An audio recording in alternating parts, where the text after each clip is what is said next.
Halo, selamat pagi saya ucapkan kepada pendengar Mutiara Kebenaran sekalian yang saya kasih dalam Tuhan. Apa kabarnya? Saya Dr. Stephen Ainsandiao. Pada pagi hari ini menyapa Anda dan entah Anda mendengarnya pagi, siang, atau malam hari, tetapi kapanpun itu adalah waktu yang baik untuk kita belajar firman Tuhan. Oke, dan dalam acara Mutiara Kebenaran kita ini, kita sudah sampai kepada kitab Hakim-Hakim. Anda sedang mendengarkan seri Hakim-Hakim dan kita sudah menyelesaikan Kejadian, Keluaran, Imamat, Bilangan, Ulangan, kemudian Yosua. Jadi kita sudah menyelesaikan 6 kitab. Kita sudah pada kitab yang ketujuh dalam Alkitab, yaitu kitab Hakim-Hakim. Dan kitab Hakim-Hakim adalah kitab yang mungkin sebagian orang Kristen tahu karena ada beberapa hakim yang terkenal, tetapi ada juga hakim-hakim yang jarang disebut di dalam percakapan orang Kristen biasanya atau jarang dikhotbahkan. Itu pun sudah kita banyak pelajari. Misalnya barusan di sesi yang lalu, sesi 12 ya, karena kita hari ini akan masuk ke sesi 13 yaitu Hakim-Hakim pasal 13. Tapi sedikit mengingatkan bahwa di sesi 12 kita menutup pembahasan tentang Yefta dan kita juga diperkenalkan kepada 3 orang hakim yang jarang sekali didengar, jarang sekali, yaitu Ebzan, Elon, dan Abdon. Namun tentunya Alkitab mencatatnya bagi kita karena suatu pelajaran, saudara kasih Tuhan, atau untuk suatu pelajaran. Dan kalau Anda masih lupa atau Anda tertarik tentang itu, Anda belum dengar, silakan dengar lagi Hakim-Hakim pasal 12. Tentunya paling bagusnya adalah Anda mengikuti seri kita ini secara sistematis.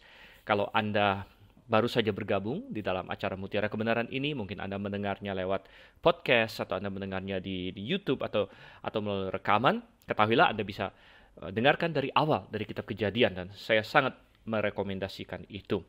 Tetapi kita sampai di Hakim-Hakim pasal 13 saat ini. Dan Hakim-Hakim pasal 13, kita akan lihat, kita akan membahas salah satu hakim paling hebat yang ada disebutkan. Yang jelasnya adalah bahwa hakim ini dibahas paling panjang di dalam kitab Hakim-Hakim. Jadi nanti dari pasal 13 sampai dengan pasal 16, total ada 4 pasal penuh. Kita akan membahas tentang seorang hakim yang namanya Simson. Saya yakin rata-rata orang Kristen pasti sudah pernah mendengar tentang Simson ini. Namun kita akan belajar, ada banyak sekali pelajaran yang indah tentang Simson, karena Simson kita melihat seorang hakim yang luar biasa, namun juga dia penuh dengan kelemahan. Dan dalam hal itu mirip-mirip sedikit dengan Israel secara keseluruhan, suatu umat yang banyak diberkati oleh Tuhan namun juga penuh dengan kelemahan, dan bisa juga menjadi cerminan bagi kita masing-masing agar kita belajar untuk menghindari kelemahan-kelemahan Simson, namun untuk juga bekerja bagi Tuhan dalam kekuatan-kekuatan Simson. Ya, tentu itu semua akan kita bahas dalam 4 pasal ke depan. Hari ini kita akan berfokus di pasal 13, yaitu mulainya bagaimana, bahkan masalah kelahiran Simson dan lain sebagainya. Oke, mari kita buka Alkitab kita, Hakim-Hakim, pasalnya yang ke-13, saudara yang kasih Tuhan. Kalau Anda punya Alkitab, paling baik Anda ikut bersama dengan saya sambil Anda buka Alkitab, dan kita akan membahas firman Tuhan. Sebelumnya kita akan berdoa terlebih dahulu. Bapa yang di surga, kami mengucap syukur Tuhan untuk kasih setia kepada kami. Kami sedang membuka kitab Hakim-Hakim, dan Tuhan, kitab ini Engkau tuliskan melalui perantaran hamba-hambamu, dan kiranya Engkau yang akan menjelaskan kepada kami, karena Engkaulah penulis sesungguhnya, Roh Kuduslah penulis sesungguhnya, dan Roh Kudus itu ada dalam hati kami yang sudah percaya kepadamu sebagaimana Engkau telah memberikannya pada setiap orang yang beriman, dan kiranya Roh Kudus itu yang menuntun kami kepada seluruh kebenaran. Kami berdoa dan kami melandaskan dengan penuh keyakinan di dalam nama Yesus Kristus. Amin. Oke, pasal 13 Hakim-Hakim ada 25 ayat. Kita akan baca terlebih dahulu ayat 1. Orang Israel melakukan pula apa yang jahat di mata Tuhan. Sebab itu Allah menyerahkan mereka ke dalam tangan orang Filistin 40 tahun lamanya. Pasal ini dimulai dengan suatu berita buruk, dan ini adalah sesuatu yang sudah kita baca berulang kali di dalam kitab Hakim-Hakim, karena ini menggambarkan siklus di mana orang Israel melakukan yang jahat, meninggalkan Tuhan dan lain sebagainya, dan ini adalah siklus yang ketujuh. Siklus yang pertama, kemudian Tuhan pakai Otniel untuk menyelamatkan mereka. Siklus yang kedua, Tuhan pakai Ehud untuk menyelamatkan mereka. Kemudian ada siklus yang ketiga, di mana Tuhan memakai Deborah dan Barak untuk menyelamatkan mereka. Kemudian bisa juga kita masukkan Samgar di situ. Siklus yang keempat adalah Gideon di sini ya. Tuhan memakai Gideon untuk menyelamatkan mereka.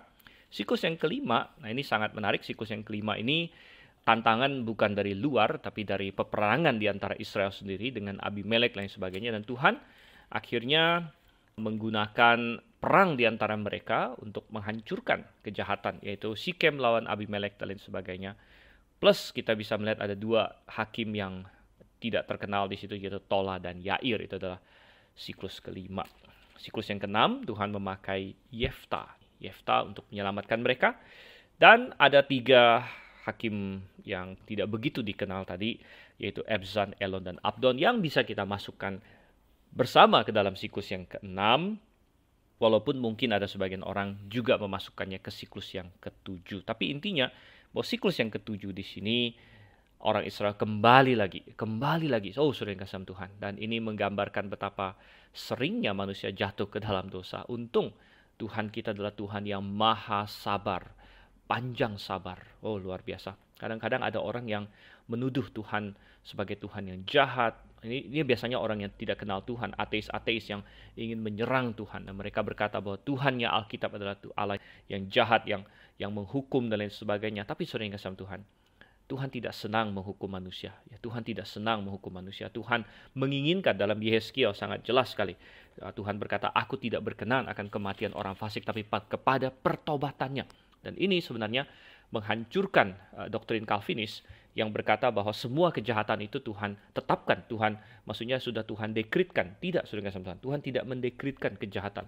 Tuhan mendekritkan ada kehendak bebas. Tuhan mendekritkan bahwa manusia harus memilih. Dan Tuhan ingin manusia memilih yang benar. Tuhan berkata, aku tidak berkenan akan kematian orang fasik, tetapi kepada pertobatannya. Dan ya, tapi kita lihat di sini Tuhan panjang sekali sabarnya. Kalau orang yang tidak mengenal Tuhan, wajar dia tidak kenal Tuhan. Tetapi kita orang-orang yang mengenal Tuhan, apalagi yang memanggil Tuhan sebagai Bapa kita, kita harus mengerti sifat dari hati Bapa kita di sorga. Dan dia adalah Bapa yang penuh pengasihan. Israel sampai ke 7 kali, saudara Tuhan. 7 kali mereka jatuh di sini siklusnya. Dan walaupun tiap kali Tuhan menolong mereka, tetapi dosa yang berulang-ulang ini akan menyebabkan hukuman yang semakin berat. Oleh karena itu kita baca di sini, dalam siklus yang ketujuh ini Tuhan menyerahkan mereka ke tangan orang Filistin. Nah, orang Filistin belakangan juga nanti, apalagi di zamannya Saul dan di zamannya Daud dan lain sebagainya. Tapi intinya orang Filistin akan menjadi musuh Israel yang paling kronik, kita bilang. Musuh Israel yang paling berkepanjangan. Dari zaman ke zaman, ujung-ujungnya orang Filistin. Ya, dan saudara kasih Tuhan, ini adalah salah satu efek dari terus jatuh ke dalam dosa. Bahkan dikatakan di sini 40 tahun lamanya. Kita bisa melihat bahwa ini termasuk penindasan yang panjang sekali kalau dibandingkan dengan yang kita baca di siklus-siklus yang lain. Misalnya di siklusnya Otniel dikatakan di situ mereka takluk kepada Kushan Rishathaim 8 tahun. Lalu di siklusnya Ehud di mana mereka takluk 18 tahun dan lain sebagainya. Tapi boleh dibilang yang di siklus ketujuh ini takluk kepada orang Filistin 40 tahun lamanya. Ini panjang sekali. Nah, saudara kasih Tuhan, memang ada pelajaran di sini bahwa dan kita terapkan ini kepada kita pribadi sekarang ya. Israel kan bangsa, tapi kita terapkan ini kepada lepas pribadi kita. Kalau kita berdosa kepada Tuhan, kita harus minta ampun pada Tuhan.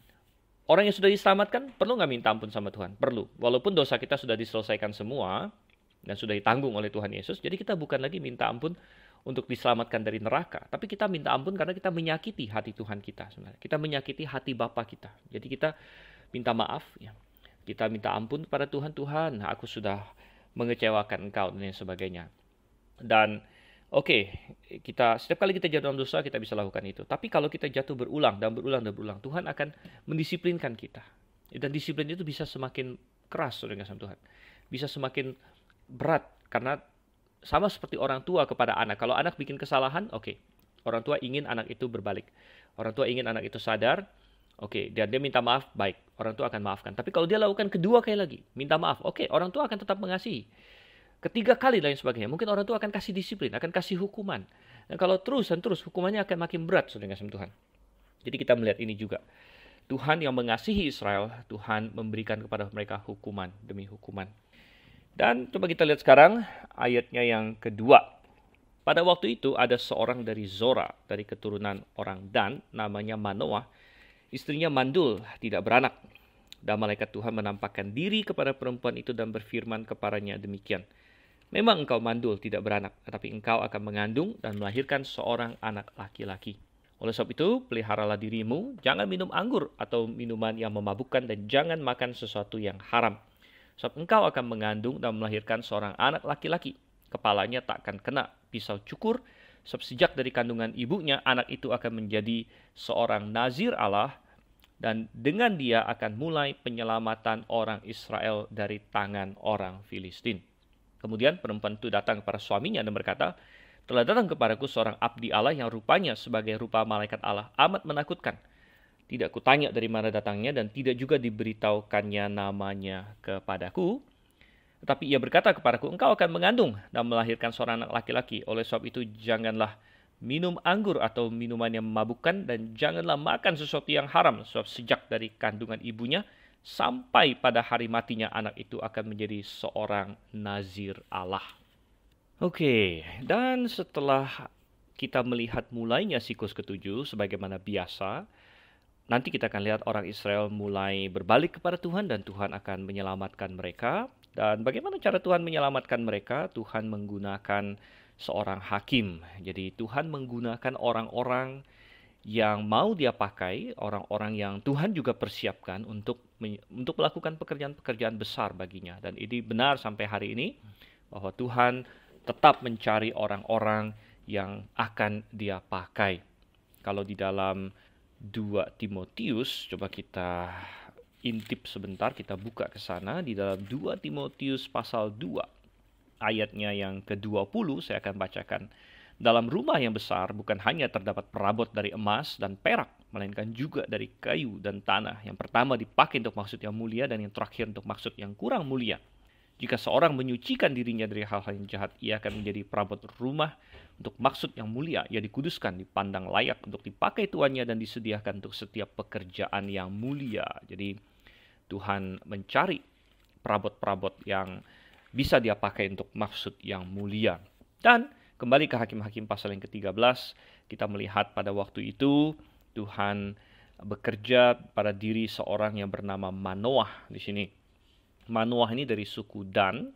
Suku Dan bukan suku yang besar, namun ya ada cukup banyak sejarah juga nanti berkaitan dengan suku Dan. Dan di akhir dari Hakim-Hakim nanti kita akan lihat lagi suku Dan ini muncul.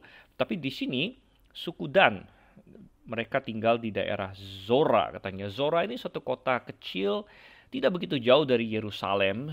Ada yang bilang sekitar 14 mil dari Yerusalem, begitu 14 mil kalau kita kalikan kepada kilometer, ya sekitar 20-an sekian kilometer mungkin dari Yerusalem. Dan permasalahannya adalah dia mandul, istrinya mandul di sini. Nah, kemandulan ya tentu adalah hal yang mengecewakan bagi orang tua, kebanyakan orang tua. Tetapi di masa itu lebih lagi karena kemandulan ya itu sangat berat pada waktu itu dan merupakan suatu hal yang memalukan ya bagi seorang wanita. Biasanya pada waktu itu suatu stigma, walaupun sebenarnya bukan masalah wanita saja. Kemandulan bisa juga karena pria sebenarnya. Tetapi Tuhan mau bekerja melalui mereka. Ingat bahwa Tuhan sering memakai hal-hal yang dianggap lemah oleh dunia ini, hal-hal yang dipermalukan oleh dunia, hal-hal yang dianggap remeh oleh dunia ini. Tuhan sering memakai itu. Dan mungkin orang dunia mencibir Manoah dengan istrinya. Istrinya mungkin dicibir sebagai mandul dan lain sebagainya. Tapi Tuhan bekerja. Yang penting bagi setiap orang adalah kita setia kepada Tuhan. Kita tidak tahu Tuhan mau bekerja dengan cara apa dalam diri kita. Itulah hak Tuhan. Tapi yang bisa kita lakukan adalah kita setia kepada Tuhan, saudara. Dan mungkin Anda hari ini bukan pada posisi yang tinggi. Mungkin hari ini Anda bukan pada posisi yang dihargai oleh dunia. Tetapi itu bukan hal paling penting. Paling penting adalah bagaimana posisi Anda di hadapan Tuhan. Nah, ini nomor satu. Ini nomor satu. Kalau Anda di hadapan Tuhan terhormat, kalau Anda di hadapan Tuhan mempersiapkan diri, menguduskan diri, menyucikan diri, apalagi Anda adalah tentu nomor satu harus terlebih dahulu Anda anaknya, Anda sudah diselamatkan, dan Anda mengikuti firman Tuhan, maka apa yang dipikirkan oleh dunia sebenarnya pada ujung-ujungnya tidak terlalu efek, tidak ada dampaknya, apalagi dilihat dari kekekalan. Tuhan bisa memakai hal-hal yang lemah dari dunia ini. Ada banyak sekali tema ini mengenai seorang perempuan atau seorang laki-laki yang dianggap rendah oleh dunia tapi Tuhan pakai. Apalagi dalam konteks mandul ya. Dalam konteks mandul kita ada mengingat ada banyak, misalnya Hana yang belakangan kita akan lihat yang kemudian melahirkan Samuel. Kemudian kita akan lihat juga misalnya Elizabeth di Perjanjian Baru yang kemudian Tuhan pakai untuk melahirkan Yohanes Pembaptis. Dan ada banyak ya seperti itu, tema-tema seperti itu. Bahkan Sarah, Abraham dan Sarah yang akhirnya melahirkan Ishak. Kemudian Ishak dan Ribka yang juga sempat mandul sekitar 20 tahun. Yang Tuhan pakai untuk melahirkan Yakub dan lain sebagainya. Yakub juga, istrinya Rahel, sudah kasih Tuhan. Itu mandul walaupun dia punya Leah yang produktif melahirkan di situ Leah ya. Tapi Rahel mandul, tapi akhirnya dipakai Tuhan untuk melahirkan Yusuf dan Benyamin. Dan kita melihat di sini istri Manoah tidak disebutkan namanya. Tapi Tuhan tentu tahu dia, dan tadinya dia mandul, tapi Tuhan memilih mereka. Tuhan memilih mereka untuk melahirkan seorang anak yang akan dia pakai untuk menyelamatkan umatnya di sini. Dan di ayat 3 kita melihat bahwa malaikat Tuhan menampakkan diri pada perempuan. Nah, siapa malaikat Tuhan ini sudah kita bahas, tapi kita akan bahas lagi, namun di di ayat setelahnya nanti kalau kita sudah baca ayatnya yang ke-8 dan seterusnya kita akan lihat lagi mengenai malaikat Tuhan ini. Tapi intinya kita berfokus kepada pesan dari malaikat Tuhan kepada istri dari Manoah. Dikatakan Tuhan menubuatkan sesuatu. Tuhan berkata, oke, engkau mandul, tidak beranak, tetapi engkau akan mengandung dan melahirkan seorang anak laki-laki. Ya, tetapi Tuhan menambahkan detail yang sangat menarik di sini. Dan Tuhan bilang bahwa anak ini, di ayat yang kelima dikatakan, dia akan menjadi seorang nazir Allah. Seorang nazir Allah. Sehingga katanya dari kepalanya tidak boleh kena pisau cukur karena dia akan menjadi seorang nazir Allah. Nah, apa itu nazir Allah? Kalau Anda mengikuti seri Mutiara Kebenaran ini dari awal, dari Kejadian, mungkin Anda masih ingat bahwa nazir itu ada dibahas di kitab Bilangan ya. Bilangan pasal yang ke-6. Kita bisa buka sebentar, Bilangan pasal yang ke-6 dari ayat 1 sampai ayat belasan di situ, sampai ayat 21 bahkan. Ini berbicara mengenai hukum mengenai kenaziran. Jadi nazir itu adalah orang yang bernazar sebenarnya. Apa itu nazar? Nazar itu adalah semacam janji yang serius kepada Tuhan. Nah, memang semua janji harus serius kepada Tuhan tentunya. Jadi intinya ketika seseorang berjanji kepada Tuhan, dia bernazar intinya. Jadi boleh dibilang ada suatu istilah khusus. Kalau kita sama manusia, kita bilang janji. Tapi kalau sama Tuhan, ini sangat spesial gitu. Kita janji sama Tuhan, berarti kita bernazar kepada Tuhan. Dan ada hukum-hukum bagi orang yang berjanji kepada Tuhan. Bahwa selama mereka berjanji itu, jadi misalnya mereka berjanji ingin melakukan sesuatu, ya, misalnya mereka ada seorang berjanji sama Tuhan, aku akan mempersembahkan sekian banyak barang kepada engkau. Atau dia berjanji, Tuhan selama 1 tahun aku tidak akan melakukan X misalnya. Aku akan menjaga diriku terhadap suatu perbuatan yang dosa misalnya dan lain sebagainya. Jadi ada suatu janji, dan selama periode janji itu maka dia berada di bawah hukum kenaziran. Selama dia sedang bernazar tersebut. Gitu ya.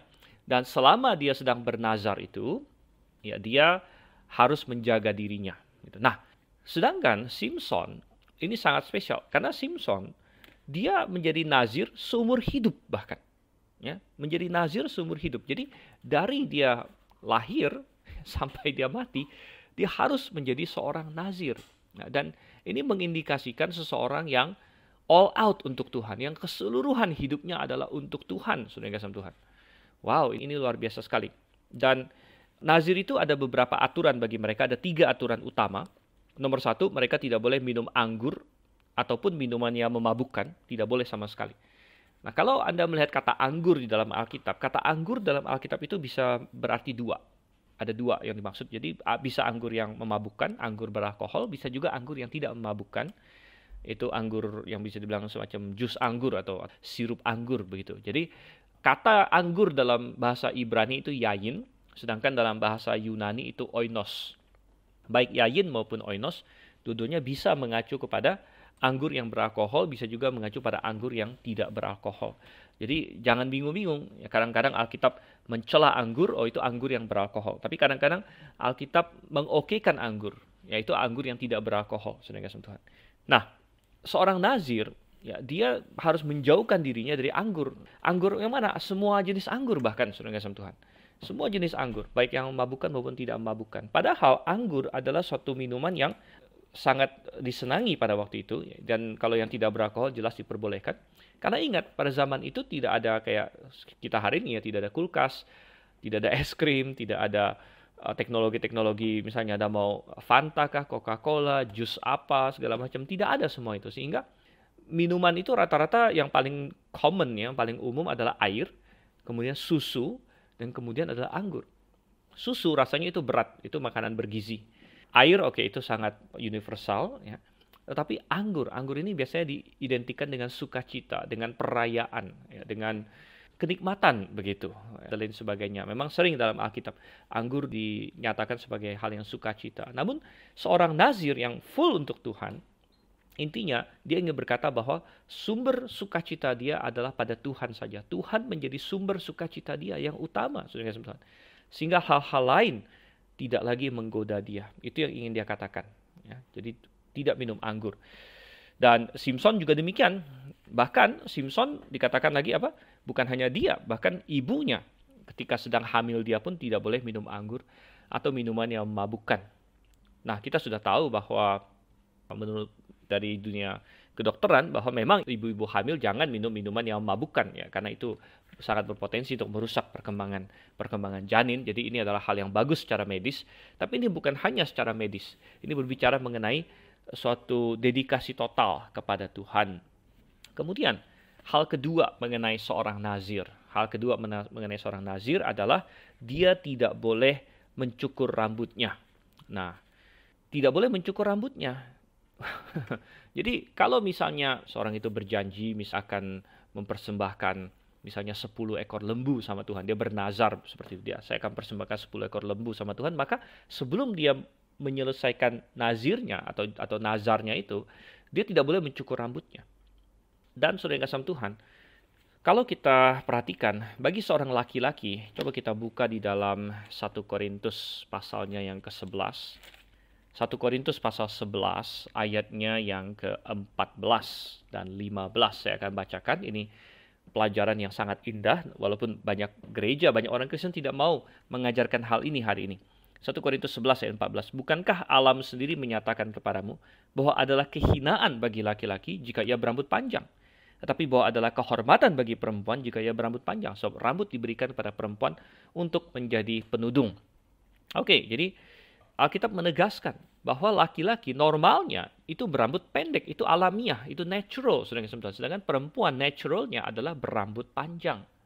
Dan ya, secara genetika kita tahu bahwa laki-laki jauh lebih rentan untuk botak daripada perempuan. Ya, perempuan jarang sekali yang secara alami dia menjadi botak begitu. Memang kalau perempuan yang ada sih yang botak ya karena penyakit biasanya atau karena dia menjalani kemoterapi. Ya, banyak perempuan yang kena kanker dia kemoterapi rambutnya rontok, itu bisa-bisa saja. Tapi secara natural jarang sekali ada perempuan yang sampai botak. Ya, tapi laki-laki oke, lumayan banyak yang botak. Dan laki-laki memang secara alamiah Tuhan bilang mestinya rambut pendek gitu. Dan kalau dia berambut panjang itu adalah suatu kehinaan baginya. Nah, bagaimana ini kita kaitkan dengan masalah nazar dan nazir ini?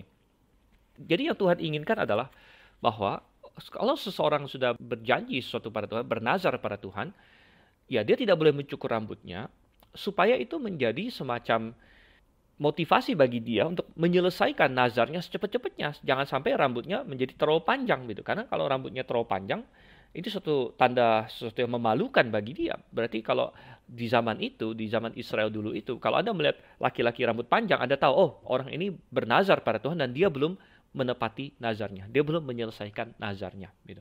Dan itu menjadi motivasi bagi dia untuk menyelesaikan nazarnya. Nah, beda lagi dengan Simson yang dikatakan akan menjadi nazar seumur hidup atau nazir seumur hidup. Dia tidak boleh mencukur rambutnya dari kecil sampai dia mati. Gitu. Dan itu mengindikasikan dia adalah orang yang rela menanggung kehinaan bagi Tuhan. Rela menanggung kehinaan bagi Tuhan. Jadi demi Tuhan tadi dia meninggalkan sukacita dunia ini. Kemudian demi Tuhan dia rela menanggung kehinaan. Ini suatu hal yang luar biasa.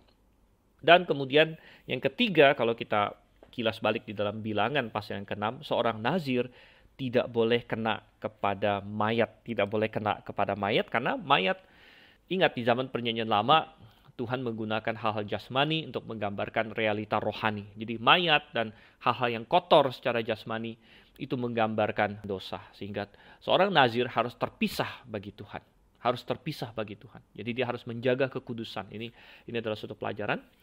Bahkan kalau kita baca di Bilangan 6 ini cukup keras di ayat 7. Bahkan apabila mati ayahnya ataupun ibunya, saudaranya laki-laki ataupun saudaranya perempuan, janganlah ia menajiskan dirinya kepada mereka, sebab tanda kenaziran bagi Allahnya ada di atas kepalanya. Jadi bahkan keluarganya yang terdekat pun kalau meninggal tidak boleh dia kena kepada mayat mereka. Dan ini menggambarkan sekali lagi orang yang totally all out untuk Tuhan, ya, di mana bahkan klaim-klaim kedagingan, klaim-klaim persaudaraan yang jasmani tidak melebihi klaim Tuhan di atas hidupnya. Dan ya, Simson akan Tuhan katakan ini harus menjadi nazir dari lahirnya.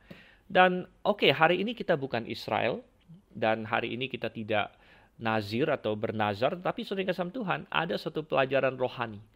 Karena apa yang dituliskan dalam perjanjian lama, kita dapatkan ternyata di perjanjian baru kita disuruh untuk mencari penerapan rohaninya seperti apa. Penerapan rohaninya seperti apa? Tadi saya katakan seorang nazir adalah orang yang all out untuk Tuhan. Orang yang seluruh hidupnya adalah untuk Tuhan. Dan bukankah itu yang Tuhan inginkan dari setiap kita?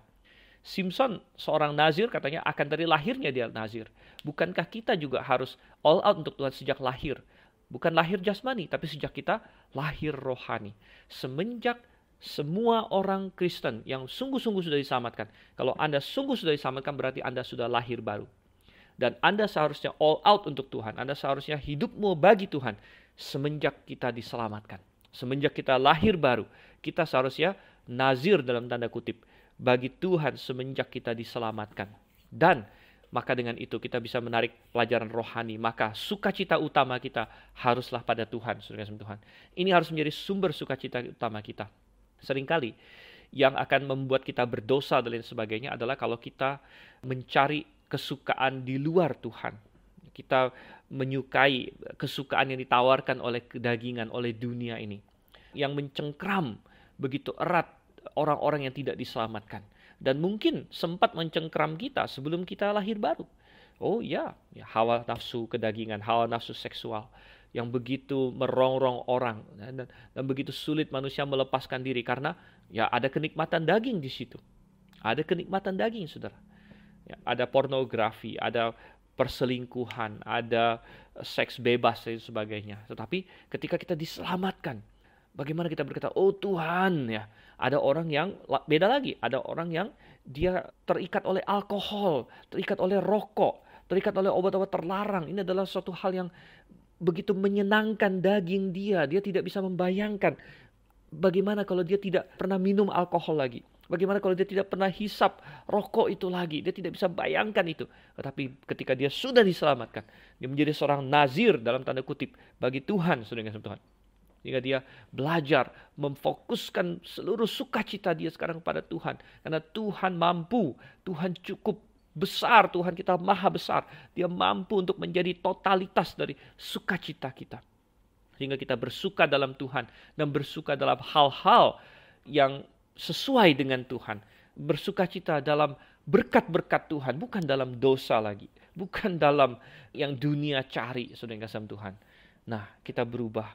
Dan kemudian kita rela menanggung kehinaan bagi Tuhan. Kita rela menanggung kehinaan bagi Tuhan. Kita dicemooh, ya. Saya bukan berkata orang Kristen panjangin rambutnya, itu justru salah. Karena di 1 Korintus dikatakan kita harus berbeda ya, laki-laki dan perempuan harus berbeda. Laki-laki harus pendek rambutnya dan perempuan harus panjang rambutnya. Jadi perempuan jangan potong rambutmu sependek laki-laki. Jangan.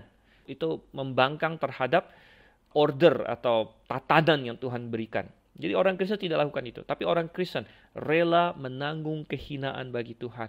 Ya, kalau kita dicemooh di dunia akademik misalnya, oh kamu orang bodoh, kamu percaya penciptaan, kamu orang bodoh, kamu percaya Alkitab ini kan penuh mitos dan sebagainya. Tapi kita rela menanggung kehinaan. Kita rela menanggung kehinaan di tempat kerja. Ya, kadang-kadang kita harus rela untuk tidak dipromosi karena agama kita misalnya, karena iman kita. Ya nggak apa-apa. Kita rela menanggung kehinaan bagi Tuhan dan kita menjaga kekudusan. Kita menjaga kekudusan bagi Tuhan. Ini adalah pelajaran bagi kita dari masalah nazir ini. Kita kembali ke Hakim-Hakim pasalnya yang ke-13, Saudara yang kasih Tuhan. Dan jadi si istrinya Manoah di sini dia mendapatkan kabar dan tentu dia bingung, dia tidak tahu siapa yang datang kepadanya, dia cerita kepada suaminya. Dia cerita begini.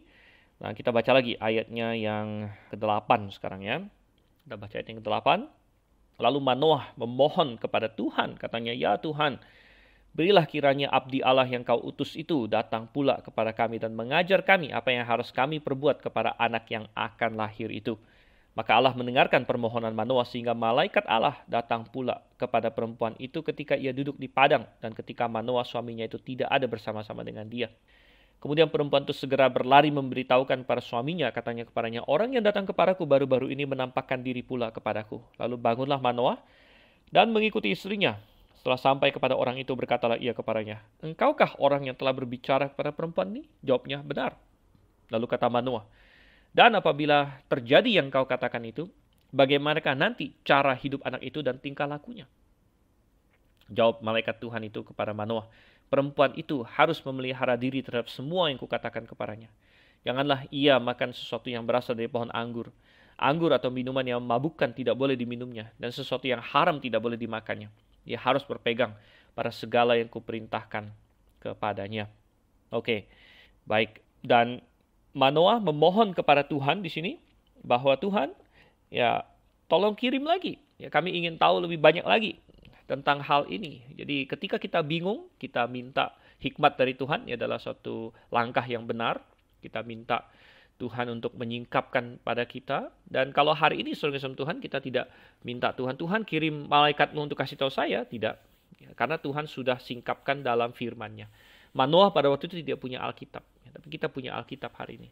Dan Tuhan bisa menuntun kita lewat firman-Nya.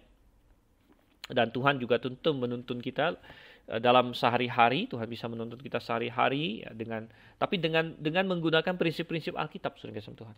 Dan Tuhan menjawab doanya Manoah dan malaikat Tuhan ya, malaikat Allah yang sama datang lagi. Kali ini masih kepada istrinya dan istrinya segera memanggil dia katanya. Dan sampai saat ini mereka pikir ini masih manusia. Mereka masih berpikir jangan-jangan ini manusia. Sehingga mereka berkata orang itu datang lagi kepadaku dan mereka menyebut dia abdi Allah. Dan Manoah bertanya di sini di ayat 11 dan 12 yang tadi kita baca, "Apakah engkau yang bicara pada istriku?" Intinya begitu ya. Lalu ayat 12, "Lalu bagaimana ini? Benar nggak yang tadi engkau katakan gitu kan? Apa yang akan terjadi?" Dan tentu dia sangat menarik sekali ya bahwa sampai ada nubuat tentang anaknya. Nanti katakan ayat 12, bagaimana nanti cara hidup anak itu dan tingkah lakunya. Tetapi di ayat 13, kita melihat bahwa malaikat Tuhan berkata pada Manoah, "Perempuan itu harus memelihara diri terhadap semua yang kukatakan kepadanya." Jadi Tuhan tidak menjawab langsung pertanyaan Manoah di sini tentang bagaimana nanti cara hidup anak itu dan tingkah lakunya, tapi Tuhan berfokus kepada apa yang Manoah dan istrinya harus lakukan. Yaitu perempuan itu harus memelihara diri terhadap semua yang kukatakan kepadanya. Dan ya saudara kasih Tuhan, di sini ada satu pelajaran yang sangat indah dan saya akan nyatakan ini pelajaran tentang kedaulatan Allah dan tanggung jawab manusia. Ini sangat penting sekali. Kedaulatan Allah dan tanggung jawab manusia. Dan bagaimana kedua hal ini benar dan kita tidak boleh salah memahaminya. Dan ini sangat digambarkan dalam peristiwa ini, terutama dalam hal kelahiran Simson. Pertama kita melihat bahwa jelas Tuhan itu berdaulat. Jelas Tuhan itu berdaulat kepada tiap individu. Tuhan berdaulat atas setiap bangsa bahkan. Mengenai masalah individu saja, masalah kelahiran itu ada di tangan Tuhan. Manoah dan istrinya mandul, tidak punya anak. Dan secara manusiawi tidak ada yang bisa mereka lakukan. Tapi Tuhan kasih mereka anak. Ini cocok dengan apa yang Alkitab katakan. Misalnya di Mazmur 127 dikatakan anak laki-laki adalah milik pusaka dari Tuhan. Tuhanlah yang membuka rahim dan lain sebagainya. Jadi itu kedaulatan Tuhan. Dan kalau kita kilas balik hidup kita, tidak ada satupun dari kita yang dikasih angket kita mau lahir di mana, kita mau lahir di rumah siapa, di negara mana, di tempat mana. Tidak ada satupun kita dikasih angket seperti itu. Tiba-tiba kita lahir, saudara-saudara. Itu adalah kedaulatan Tuhan. Dan sekali lagi kita melihat ya, kedaulatan Tuhan adalah Tuhan bisa punya rencana. Tuhan punya rencana untuk hidup seseorang. Seperti Simson, Tuhan punya rencana untuk Simson. Tuhan berkata, aku ingin Simson menjadi seorang nazir. Aku ingin Simson menjadi seorang nazir dari masa mudanya. Ya, dari lahir bahkan. Dia akan menjadi seorang nazir bagiku. Dan itu adalah rencana Tuhan bagi Simson. Tapi apakah rencana Tuhan ini bersifat yang seperti sebagian orang pahami, misalnya kelompok Calvinis. Calvinis memahami bahwa segala sesuatu itu Tuhan tetapkan. Jadi semua keputusan kita itu ditetapkan oleh Tuhan. John Calvin mengajarkan itu. John Calvin mengajarkan bahwa bahkan pikiran kita semua ditetapkan Tuhan, pilihan kita semua ditetapkan Tuhan. Tapi itu salah total sebenarnya. Salah total karena bayangkan masa kita berdosa itu ditetapkan Tuhan, tidak mungkin. Sangat tidak mungkin. Itu bertentangan dengan Alkitab sama sekali. Dan ini bisa kita lihat di Simson juga. Tuhan punya rencana untuk tiap-tiap kita, tapi Tuhan memberikan kebebasan kepada kita. Tuhan bisa singkapkan rencananya bagi kita, tapi kita punya pilihan. Sebenarnya. Kita bisa ikut rencana Tuhan, kita bisa juga tidak ikut rencana Tuhan. Nah, tetapi Tuhan maha berdaulat. Tuhan maha berdaulat karena dia tahu apa yang kita lakukan, dan tujuan dia tetap akan terlaksana. Kalaupun kita tidak mau melakukan seperti yang dia inginkan. Gitu. Tujuan Tuhan tetap akan terlaksana karena dia berdaulat. Dia berdaulat penuh. Sebagai contoh, Simson di sini. Tuhan punya rencana bahwa dia akan menggunakan Simson untuk menyelamatkan Israel. Dan itu terbukti. Tapi bukan berarti Simson nggak punya pilihan. Bahkan kalau tadi kita bilang Tuhan rencanakan Simson menjadi nazir sejak lahir. Nazir itu tidak boleh minum minuman beralkohol, tidak boleh mencukur rambutnya, dan tidak boleh kena kepada mayat. Nah, kita memang belum sampai, jadi sedikit lompat di sini ya. Tapi nanti di pasal 14, 15, 16, dan seterusnya, Anda akan melihat Simson melanggar tiga-tiganya nanti. Boleh dibilang dia melanggar semua ini sumpah kenazirannya. Gitu. Dia adalah seorang yang jangankan minum minuman beralkohol, ya mungkin kita bilang dia adalah bahkan seorang laki-laki yang main perempuan. Saya tidak yakin bahwa dia tidak minum anggur. Kemudian dia akhirnya mencukur rambutnya dicukur oleh Delila. Kemudian dia kena kepada mayat, ya. Dia bahkan mengeruk madu dari bangkai singa dan lain sebagainya. Jadi Simson, ya, Tuhan tidak setir dia kayak seorang robot. Tuhan kasih dia pilihan. Tuhan kasih tahu, Simson, aku mau kamu jadi begini. Aku mau kamu jadi nazir, aku akan pakai kamu untuk menyelamatkan orang Israel. Tapi Simson dalam kelemahannya, dia memilih untuk melakukan yang tidak Tuhan senangi. Dia berdosa kepada Tuhan. Dia melanggar sumpah kenazirannya. Dia main perempuan dan lain sebagainya. Dan apakah rencana Tuhan gagal? Tidak, rencana Tuhan tidak gagal. Tuhan tetap bisa pakai Simson untuk menyelamatkan Israel. Tetapi ada efeknya, saudara-saudara.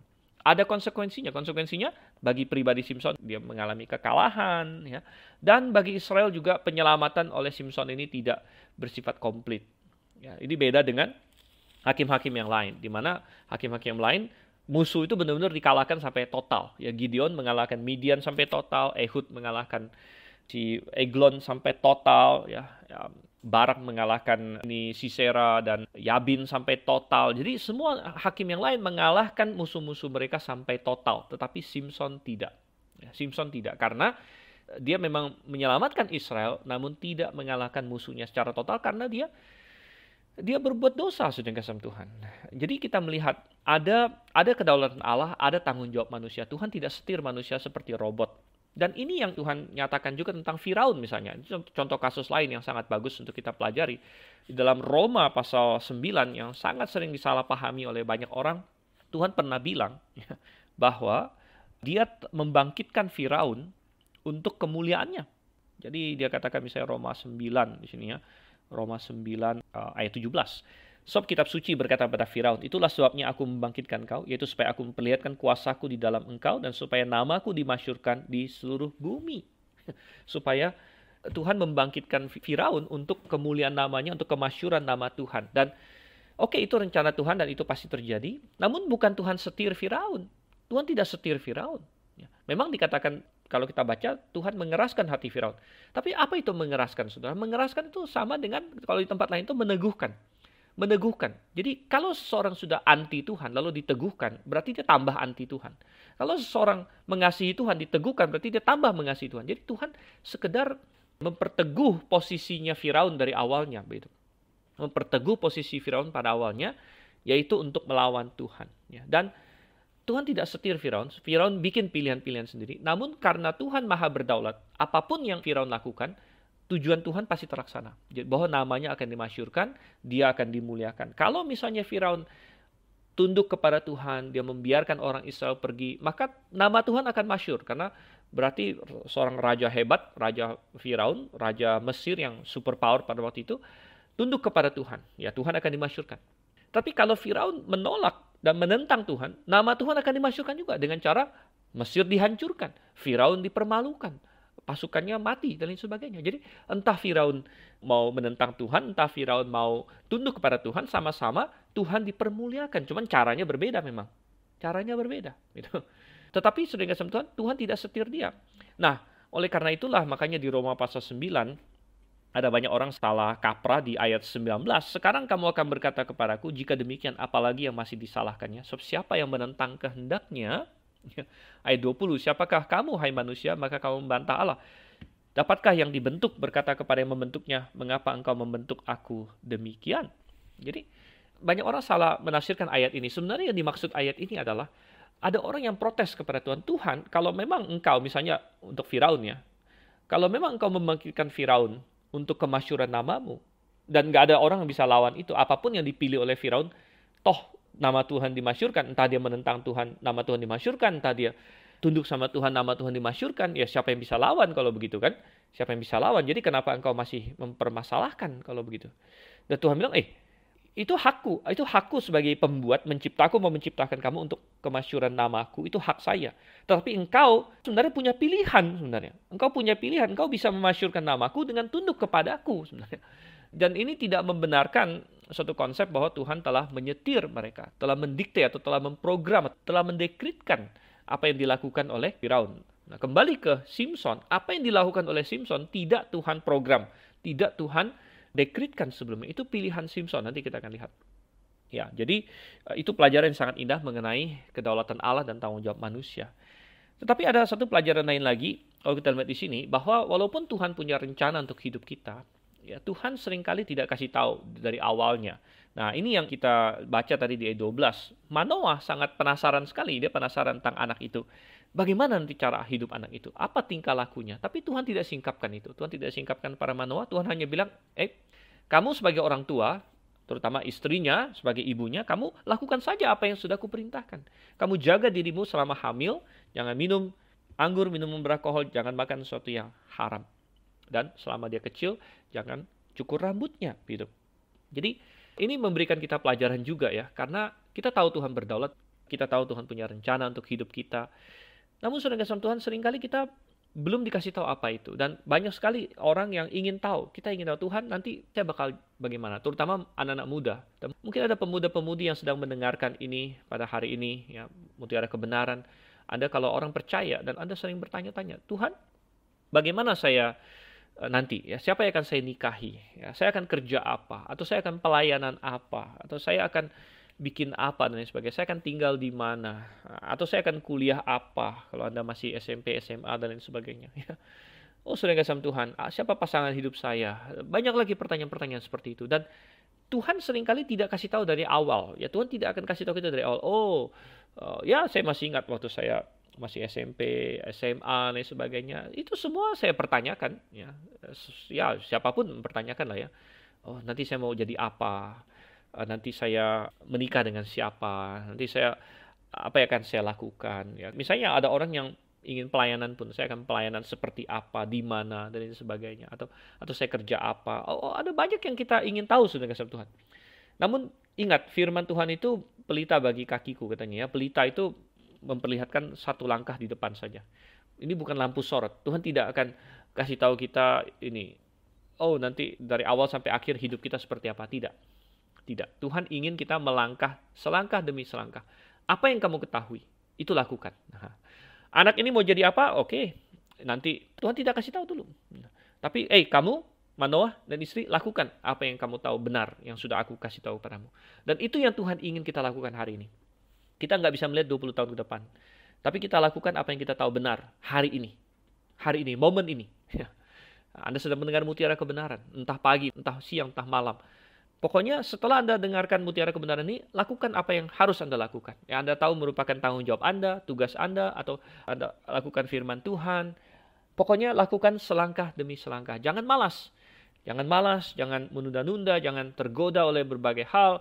Jangan, ya udah saya tinggal main game aja seharian, atau saya nonton seharian, atau saya malas-malasan seharian. Tidak. Lakukan apa yang berguna, lakukan selangkah demi selangkah, lakukan sesuatu yang bagus sesuai dengan firman Tuhan.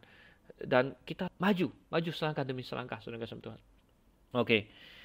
Baik, kita lihat lagi di sini. Ayat 15 sekarang ayat 15. Kita akan baca sampai ayat yang ke-25, kita selesaikan saja.